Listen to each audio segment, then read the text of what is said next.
شبيه لابس برنوس؟ شبيه شادد قطوس؟ شبيه يدور بمظلة؟ شبيه شاري كيلو غلة؟ شبيه يغجل السقف؟ شبيه واقف تقول شادد الصف؟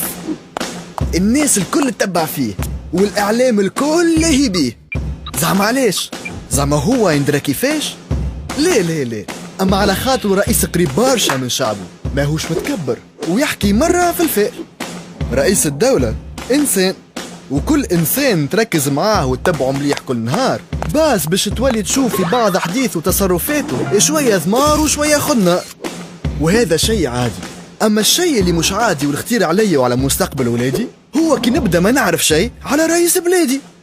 رئيس الجمهورية لازمنا علاش يمشي وعلاش يجي نفهموه، وفي الشقيقة والرقيقة نتبعوه، وباش نقعدوا ديما ننقدوه، وفي كل ما هو صالح نساندوه. المنصف المرزوقي نعرفوه وعلى بلادنا نأمنوه، وفي كل ما هو من مصلحة تونس لا مفر ننتصر أو ننتصر.